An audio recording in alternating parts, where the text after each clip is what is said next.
ओम अज्ञानतिमिरान्धस्य ज्ञानञ्जनशलाकया चक्षुरुन्मिलितमेन तस्मै श्रीगुरुवे नमः। श्रीचैतन्यमनोभीष्टं स्थापितं येन भूतले स्वयं रूपकदा मह्यं ददाति स्वपदान्तिकं। वन्देऽहं श्रीगुरुं श्रीयुतपदकमलं श्रीगुरून् वैष्णवाचं श्रीरूपं साग्रजातं स्वगणरघुनाथान्वितं तं सजीवं साद्वैतं सावधूतं परिजनसहितं कृष्णचैतन्यदेवं श्रीराधाकृष्णपादान् सागरललिता श्रीविशाखान्विताश्च श्री सीता लक्ष्मण भरत शत्रुघ्न हनुमत समेत श्री रामचंद्र ध्यायामि। ओम सदा श्रवण मात्रेण पापिनां सद्गति प्रदे वाल्मीकि गिरि संभूता राम सागर गामिने पुनाति भुवनत पुण्यम रामायणं महानदी श्लोक सार समाकीर्णम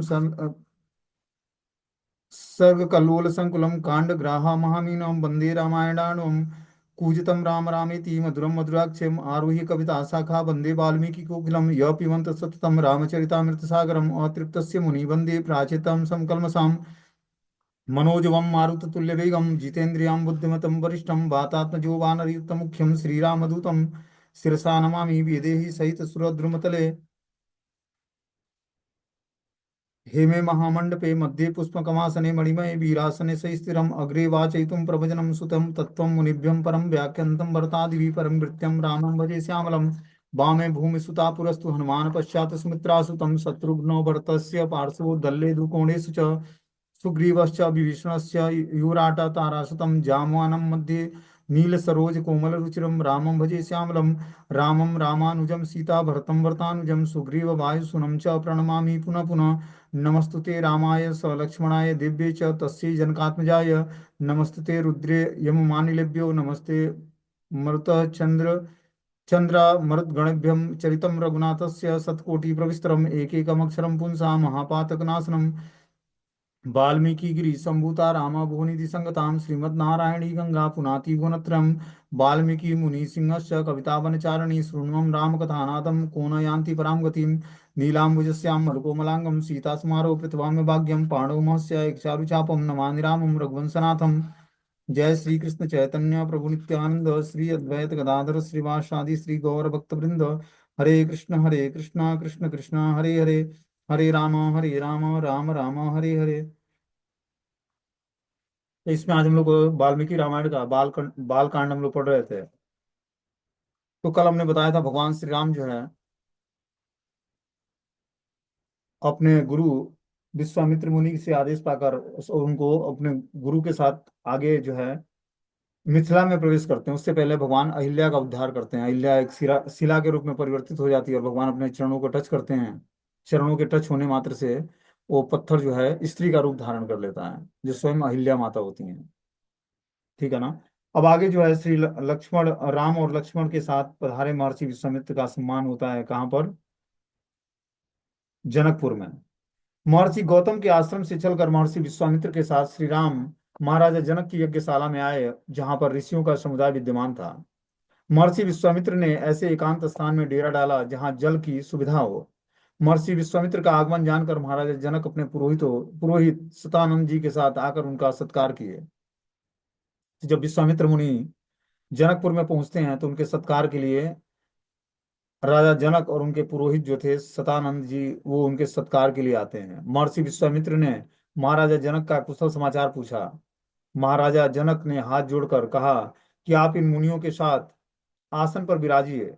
महर्षि विश्वामित्र भी आसन पर बैठ गए और महाराजा जनक ने अपना सौभाग्य ज्ञापन करते हुए कहा कि हे ब्रह्मर्षि, मनीषी ऋतुजों ने कहा था कि मेरी यज्ञ दीक्षा के 12 दिन ही अवशिष्ट रह गए हैं, अतएव इस यज्ञ में भाग लेने के लिए आए हुए देवताओं को आप उसके बाद ही देख सकते हैं।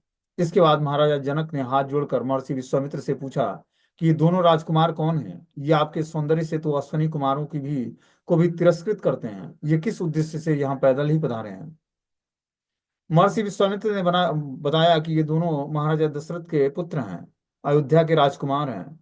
मारीच और सुबाहु का वध करके इन दोनों ने हमारे यज्ञ की रक्षा की है। इन दोनों ने महर्षि गौतम की पत्नी अहिल्या का उद्धार किया है। आपके यहाँ सुरक्षित धनुष के विषय में कुछ जानने के लिए आए हैं। तो इस तरह से जनकपुर में विश्वामित्र मुनि के साथ राम और लक्ष्मण आते हैं और जनक जनक जी उनका स्वागत करते हैं। अब जो जनक जी के जो मंत्री होते हैं सदानंद जी पुरोहित, वो क्या करते हैं, महर्षि विश्वामित्र से वृतांत सुनते हैं अपनी माता का उद्धार का। वो अहिल्या के पुत्र थे और जनक जी के पुरोहित थे। जब सतानंद जी महर्षि ने सुना कि भगवान राम की कृपा से मेरी माता अहिल्या का उद्धार हो गया है तो उन्हें बड़ी प्रसन्नता हुई, और उन्होंने श्री राम लक्ष्मण के सामने ही महर्षि विश्वामित्र से पूछा। क्या पूछा? अपिते अपिते मुनिसादूला मम माता यशस्वनी दर्शिताम राजपुत्राय तपो दीर्घम उपागतम। अपि रामे महातेजा मम माता यशस्विनी वन्य रूपा हरतम पूजा पूजा हे सर्वदेहिनाम। मुनिवर, मेरी यशस्विनी माता बहुत काल से तपस्या कर रही थी। आपने श्री राम को उनका दर्शन कराया क्या? क्या महातेजस्विनी और यशस्विनी मेरी माता ने वन के फल फूलों से सबों के लिए पूजनीय श्री राम की पूजा किया क्या? क्या आपने यहाँ बतलाया है कि मेरी माता को किस लिए पिताजी ने श्राप दे दिया था? क्या मेरी माता पिताजी के साथ हो गई? क्या मेरे पिताजी श्री राम का सत्कार किया? इस तरह से सतानंद जी क्वेश्चन पूछते हैं विश्वामित्र मुनि से। यहाँ आकर मेरे माता पिता से सम्मानित श्री राम ने शांत मन से मेरे पिताजी को नमस्कार किया। महर्षि सतानंद की बातों को सुनकर महर्षि महर्षि विश्वामित्र ने कहा कि आपने जो पूछा है वह सब कुछ अभी अभी संपन्न हो चुका है। इसके पश्चात महर्षि सतानंद ने प्रसन्न होकर श्री राम से कहा, क्या बोला? नास्ति धन्योतरो राम तत्तो अन्यो भुवि कश्चन गोप्ताम कुशिक पुत्रस्ते येन तप्तम महत्तपः। श्री राम, इस पृथ्वी पर आकर आपसे बढ़कर कोई दूसरा अति अधिक धन्य नहीं है, क्योंकि घोर तपस्या करने वाले महर्षि विश्वामित्र आपके रक्षक हैं। महर्षि विश्वामित्र की तपस्या और पराक्रम का वर्णन करते हुए श्री सदानंद महर्षि ने कहा कि प्राचीन काल में प्रजापति के पुत्र कुश हुए, कुश के पुत्र कुश नाभ हुए, उनके पुत्र गांधी हुए, और महाराजा गांधी के पुत्र विश्वामित्र हैं। ये बहुत ही तपस्वी क्या हैं, ऋषि हैं। अब महर्षि वशिष्ठ द्वारा विश्वामित्र का आतिथ्य सत्कार किया जाता है। एक बार राजा विश्वामित्र अपनी विशाल सेना के साथ महर्षि वशिष्ठ के आश्रम में पधारते हैं। महर्षि वशिष्ठ ने उनका कुशल समाचार पूछा तो राजा विश्वामित्र ने बताया कि आपकी कृपा से हमारे यहाँ हर प्रकार से कुशल है हमारा राज्य। विश्वामित्र जो है राजा थे उस समय, ठीक है ना। बता रहे हैं कि विश्वामित्र ने बताया कि आपकी कृपा से हमारे यहाँ सब कुछ कुशल पूर्वक चल रहा है। दीर्घ काल तक बैठकर महर्षि वशिष्ठ तथा राजा विश्वामित्र आपस में प्रसन्नता पूर्वक बातें करते रहे। इसके पास इसके पश्चात महर्षि वशिष्ठ ने राजा विश्वामित्र से कहा कि महाबली नरेश, आपका असीम प्रभाव है। मैं चाहता हूं कि आप तथा आपकी इस विशाल वाहिनी का यथोचित अति अति सत्कार करूं। आप मेरे इस अनुरोध को स्वीकार करें।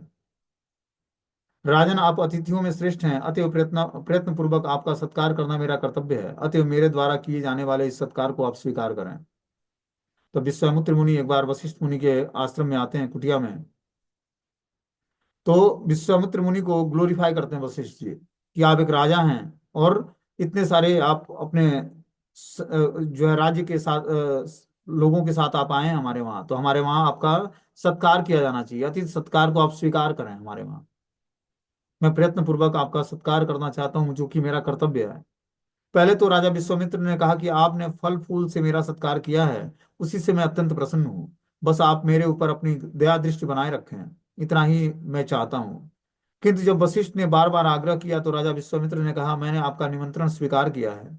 राजा विश्वामित्र के द्वारा स्वीकृति प्रदान किए जाने पर जब करने वालों में श्रेष्ठ महर्षि वशिष्ठ ने प्रेम पूर्वक अपनी निष्पाप गौ कामधेनु का आह्वान किया, और राजा से कहा कि राजा विश्वामित्र का आतिथ्य सत्कार करो।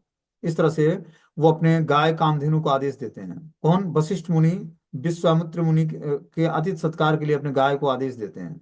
अतः इन सबों का यथा योग्य सत्कार करने की व्यवस्था करो। इन लोगों के लिए हर प्रकार का भोजन की व्यवस्था होनी चाहिए, किसी भी प्रकार का विलंब नहीं होना चाहिए। श्री राम महर्षि वशिष्ठ के द्वारा ऐसा कहने पर उस कामधेनु ने जिसके लिए जैसी सामग्री अपेक्षित थी, अतिथि सत्कार के लिए उन समस्त सामग्रियों को एकत्रित कर दिया। उस कामधेनु ने, जो वशिष्ठ मुनि के पास एक गाय थी। श्री राम महर्षि वशिष्ठ ने विश्वामित्र की सारी सेना को तृप्त कर दिया। उस सेना में बहुत बड़े बड़े हृष्ट पुष्ट सैनिक थे। उन सबों को अब वह दिव्य भोजन प्राप्त करने करके बड़ा ही संतोष हुआ। उस समय राजर्षि विश्वामित्र अंतपुर में की रानियों, ब्राह्मणों और पुरोहितों के साथ बहुत ही हृष्ट पुष्ट हो गए और परम संतोष का अनुभव किया। इस तरह से गाय ने सबकी इच्छाओं को तृप्त कर दिया। इसके पश्चात राजा विश्वामित्र ने कहा, महर्षि, मैं बहुत प्रसन्न हूं, किंतु आपकी यह गौ गौरत्न है, आप इसे मुझे दे दें। इसके बदले में जो आप संपत्ति चाहते हैं मैं आपको देने वाला हूँ। रत्न का अधिकारी राजा ही होता है। महर्षि वशिष्ठ ने कहा, हे राजन, मैं इसे किसी भी मूल्य में नहीं दे सकता हूँ। इसका मैं परित्याग नहीं कर सकता हूँ।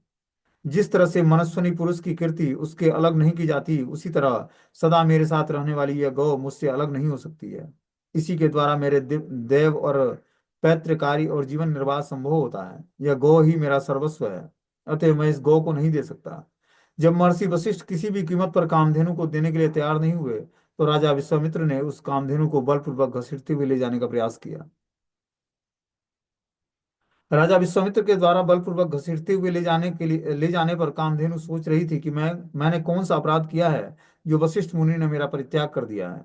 अंत में विश्वामित्र मुनि के सैकड़ों सेवकों को झटक कर कामधेनु महर्षि वशिष्ठ के पास गई और कहने लगी, हे ब्रह्मपुत्र भगवान, आपने मेरा परित्याग क्यों किया है? ये राजा के सिपाही मुझे घसीटते हुए क्यों ले जा रहे हैं? यह राजा अपनी सेना के अहंकार में बलपूर्वक मुझे क्यों ले जा रहा है? इसकी विशाल सेना के सामने मैं क्या कर सकता हूँ? महर्षि की बातों को तो महर्षि ने बोला कि यह राजा अपनी सेना के अहंकार में तुम्हें बलपूर्वक ले जाने का प्रयास कर रहा है। इसकी विशाल सेना के सामने मैं अकेला क्या कर सकता हूँ?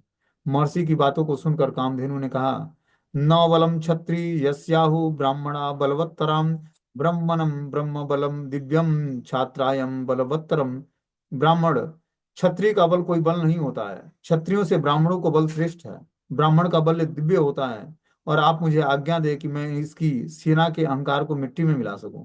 इसके पश्चात महर्षि वशिष्ठ की आज्ञा पाकर कामधेनु ने पहव, शक, यमन इत्यादि की सृष्टि की, जिन सबों ने राजा विश्वामित्र की सारी सेना को विनष्ट कर दिया। तो इस तरह से गौ माता ने क्या किया, अपने शरीर से ही बहुत सारे पहवक, शक और यमन आदि लोगों को प्रकट कर दिया। और उसने क्या किया, सारे विश्वामित्र के सारे सैनिकों को विनष्ट कर दिया। ऐसी वो गौ थी। राजा विश्वामित्र के 100 पुत्रों ने देखा कि महर्षि वशिष्ठ ने सारी सेना को कामधेनु के द्वारा विनष्ट करवा दिया है, तो वे एक साथ अपनी सेना के साथ महर्षि वशिष्ठ पर टूट पड़े। किंतु महर्षि वशिष्ठ ने अपने हुंकार मात्र से उस सारी सेना को भस्म कर दिया। अब राजा विश्वामित्र का सारा बल समाप्त हो गया था। उसके 100 पुत्र भस्म हो चुके थे। अतः उन्होंने अपने बड़े पुत्र का को राजा बनाकर आदेश दिया कि क्षत्रप के अनुसार पृथ्वी का पालन करो, और स्वयं वे तपस्या करने के लिए वन में चले गए। हिमालय के सन्निकट तपस्या करते हुए उन्होंने भगवान शंकर को प्रसन्न किया।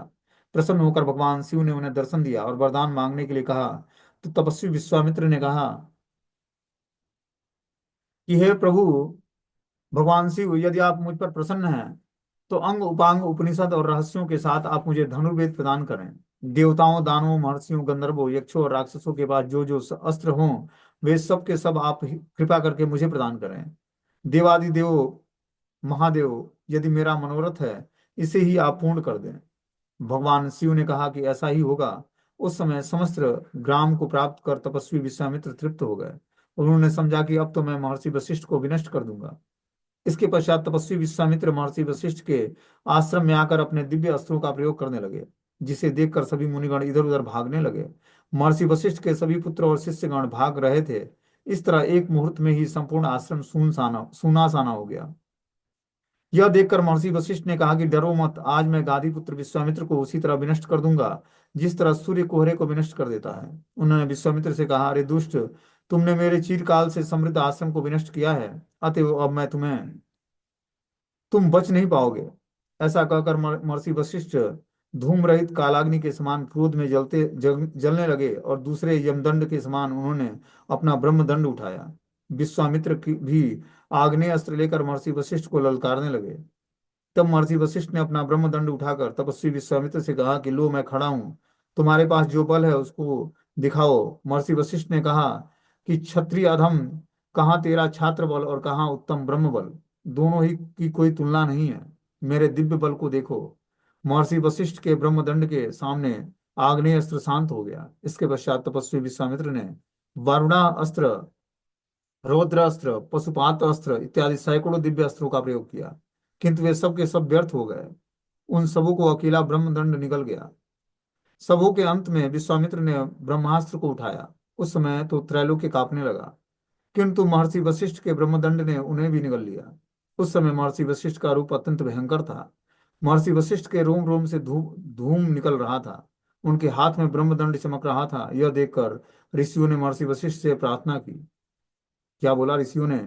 अमोधम ते बलम ब्रह्मन तेजो धारयन तेजसा निगृहित सत्वया ब्रह्मन विश्वामित्रो महाबलम अमोघम ते बलम श्रेष्ठम लोका संतु गतम व्यधाम।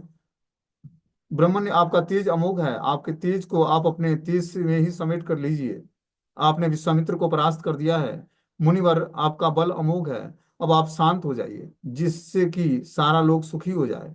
ऋषियों की स्तुति सुनकर महर्षि वशिष्ठ शांत हो गए और विश्वामित्र ने लंबी श्वास खींचकर कहा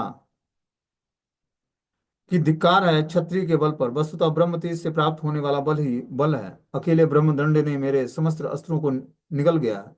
अतएव मैं तपस्या के द्वारा ब्रह्मणत्व को प्राप्त करूंगा। अभी तक वो क्षत्रिय राजा थे। राज्य को, अपने पुत्र को हैंड ओवर करके भगवान शिव को प्रसन्न किया और बहुत सारे शस्त्र इकट्ठा किया युद्ध करने के लिए। किससे? वशिष्ठ मुनि से। वशिष्ठ मुनि ब्राह्मण थे, उनके पास ब्रह्म तेज था और ब्राह्मण की शक्ति थी ब्राह्मणों की। और उसके आगे क्षत्रिय की शक्ति जो है सब समाप्त हो गई। जितने भी अस्त्र उन्होंने तपस्या से प्राप्त किया था भगवान शिव से, सब जो है ब्रह्म ब्रह्म ऋषि जो है वशिष्ठ के तेज से सब समाप्त हो गया अस्त्र।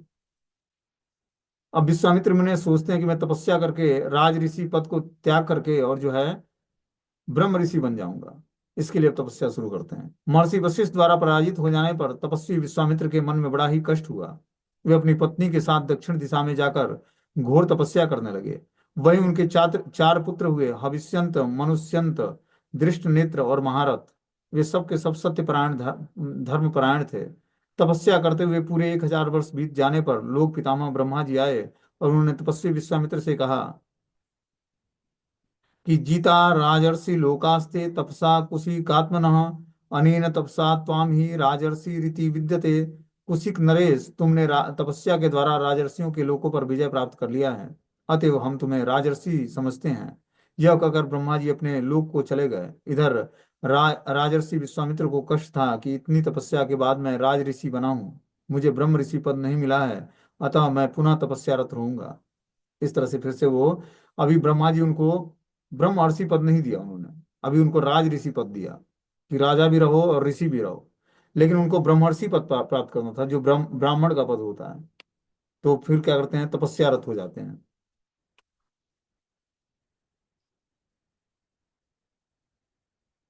ऋषि का पद प्राप्त करने के पश्चात महर्षि विश्वामित्र त्रिपुष्कर क्षेत्र में तपस्या कर रहे थे। वहीं एक बार मेनका नामक अप्सरा स्नान करने आई।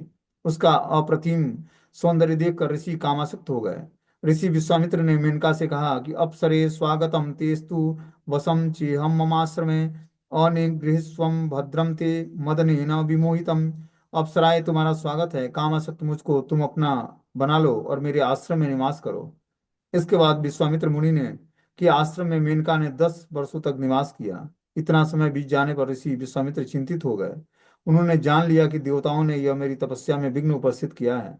उन्होंने मेनका का परित्याग कर दिया। महर्षि विश्वामित्र स्वयं हिमवान पर्वत पर आकर कौशिकी नदी के तट पर तपस्या करने लगे।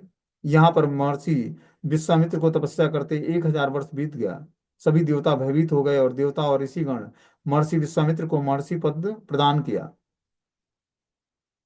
विश्वामित्र महर्षि ने ब्रह्मा जी से हाथ जोड़कर प्रार्थना की कि हे भगवान, यदि अपने शुभ कर्मों द्वारा अर्जित फल से आपने मुझे ब्रह्मर्षि पद प्रदान किया है, तब मैं जितेंद्रिय हूँ। ब्रह्मा जी ने कहा कि तुम अभी जितेंद्रिय नहीं हो सकते। वे अपने लोक चले गए। देवताओं के चले जाने पर महामुनि विश्वामित्र ने पुनः घोर तपस्या प्रारंभ कर दी। ऊपर की ओर दोनों भुजाओं को उठाकर उठाकर बिना किसी आधार के वे केवल वायु पीकर तपस्या करने लगे। विश्वामित्र की तपस्या देखकर इंद्र और देवताओं के मन में बड़ा संताप हुआ। इंद्र ने रंभा नामक अप्सरा को विश्वामित्र मुनि की तपस्या में विघ्न प्रकट करने के लिए आदेश दिया। इंद्र ने रंभा से कहा कि तुम अपने परम क्रांतिमान रूप को, हाव भाव और आदि विविध गुणों से युक्त होकर उसके द्वारा विश्वामित्र मुनि को तपस्या से विचलित कर दो।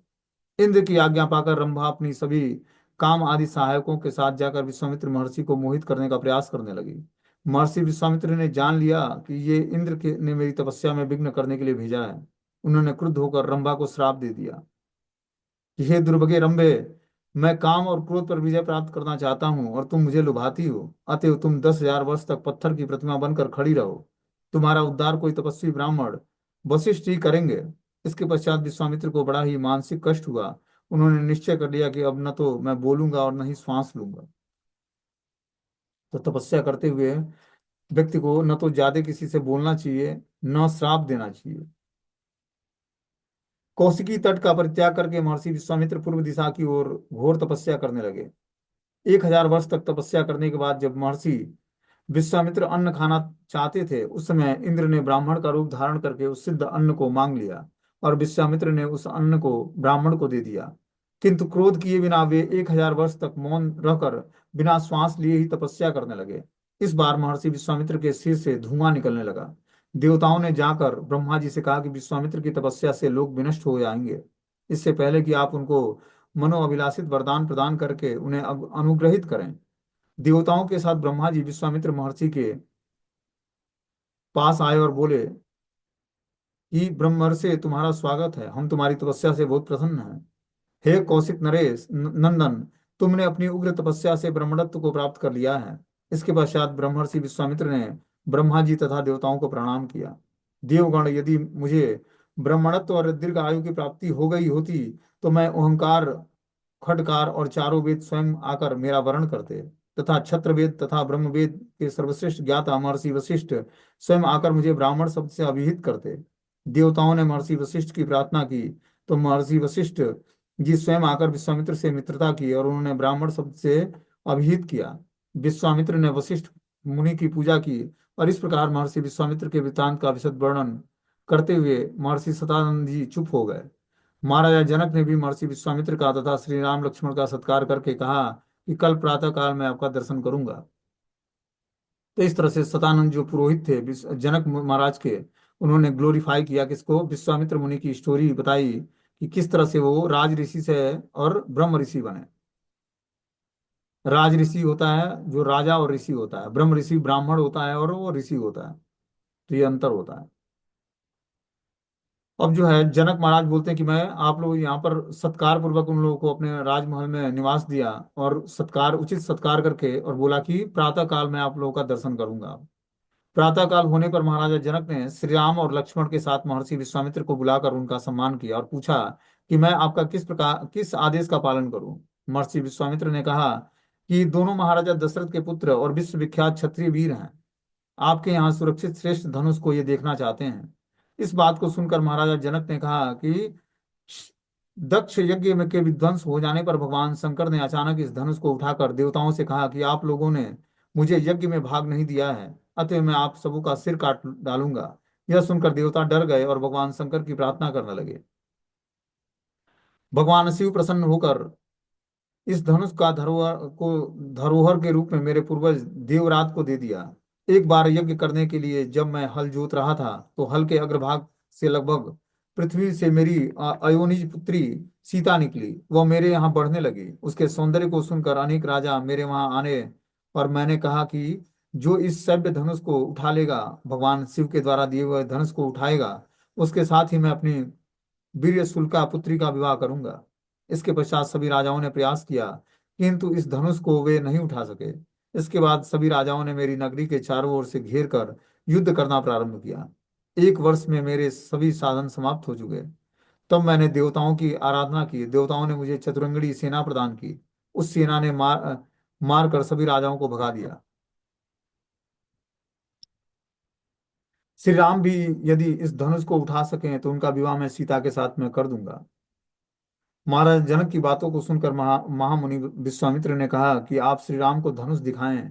इसके बाद महाराजा जनक की आज्ञा पाकर 5000 वीर 8 पहियों वाले लोहे की मंजूषा को किस प्रकार ठेल कर लाए, उसी में धनुष रखा था।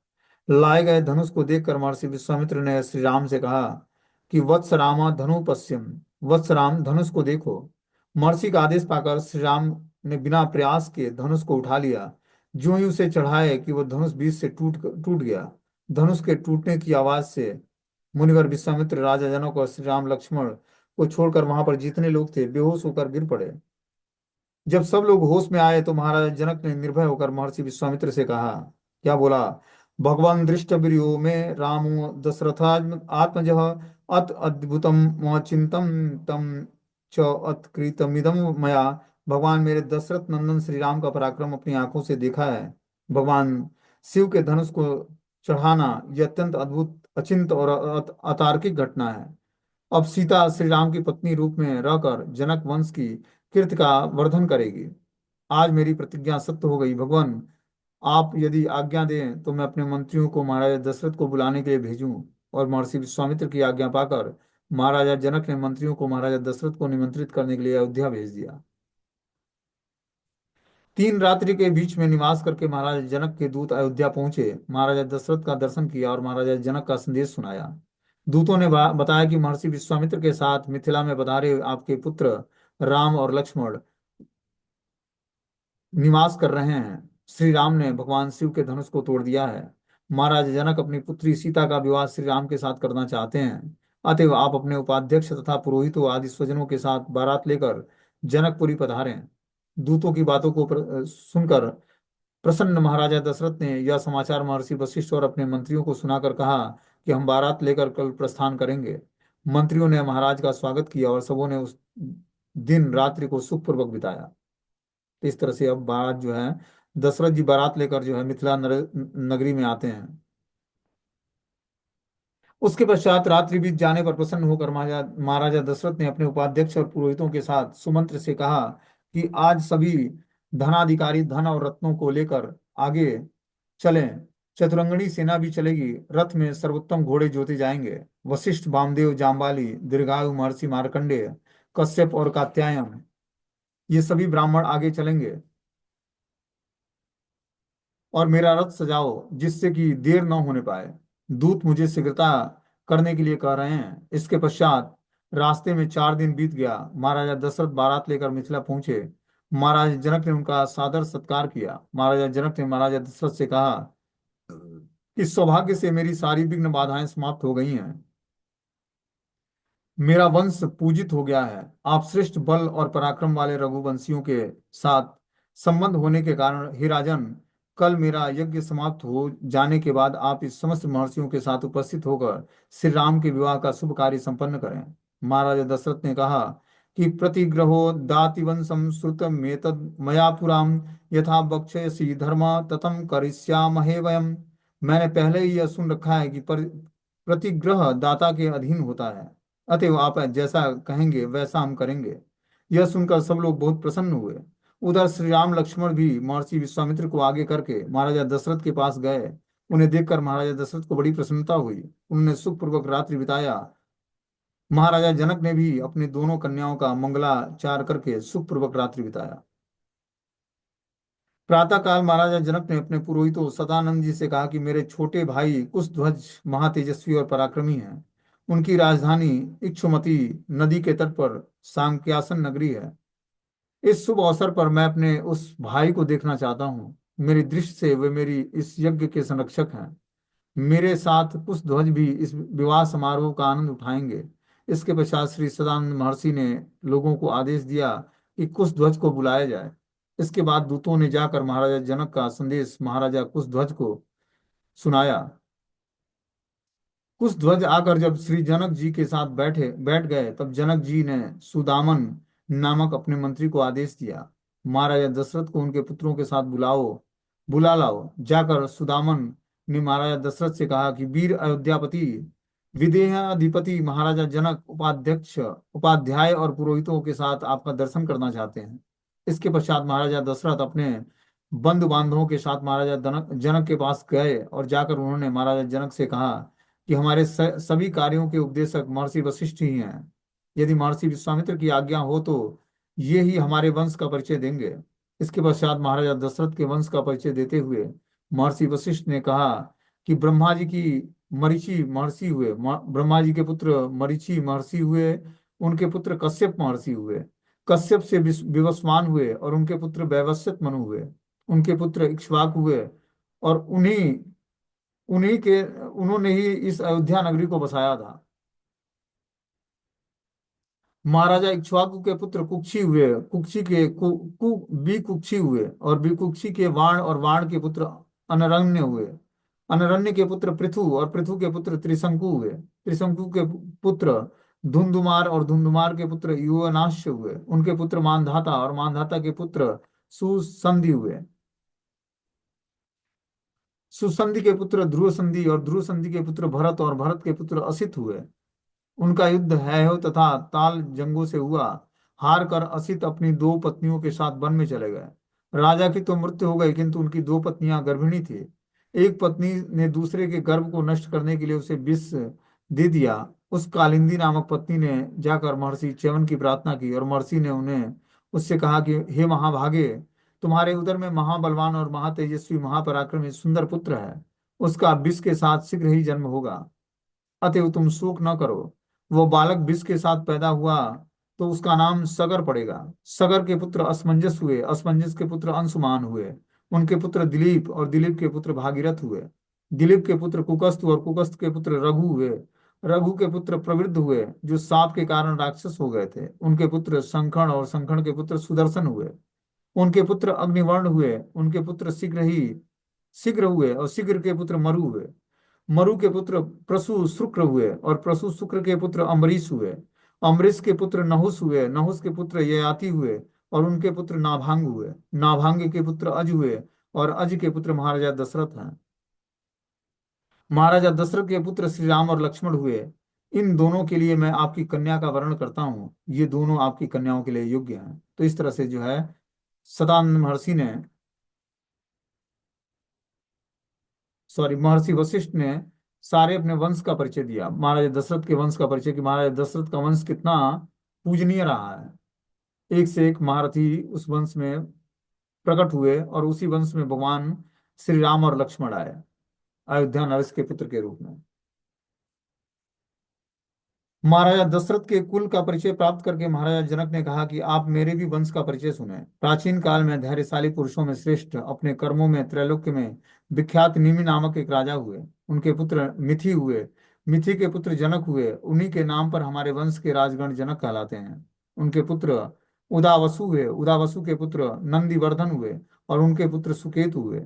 सुकेत के पुत्र देवरात हुए और देवरात के पुत्र बृहद्रथ हुए। उनके पुत्र महावीर हुए और महावीर के पुत्र सुधृत हुए। सुधृत के पुत्र धृष्टकेतु हुए और उनके पुत्र हर्यश्व हुए। हर्यश्व के पुत्र मरु हुए और मरु के प्रतिन प्रति प्रतिंधक प्रतिंधक के पुत्र कीर्तिरथ हुए। कीर्तिरथ के पुत्र देवमीण हुए और उनके पुत्र विबुध हुए। विबुध के पुत्र महिध्रक हुए। महिध्रक के पुत्र कीर्तिरात हुए। उनके पुत्र महारोमा हुए। महारोमा के पुत्र स्वर्ण रोमा हुए और उनके पुत्र हस्वरोमा हुए। हस्वरोमा के ज्येष्ठ पुत्र मैं सिरध्वज और छोटे पुत्र कुशध्वज हुए हैं। मेरे पिता मुझे राजा बनाकर कुशध्वज का भार मुझ पर छोड़कर वन में चले गए थे। कुछ दिन के बाद सुधन्वा ने मेरी नगरी को घेर लिया और कहा कि शंकर जी का धनुष और अपनी पुत्री दोनों हमें दे दो। उसके साथ मैंने युद्ध किया और सुधन्वा मारा गया।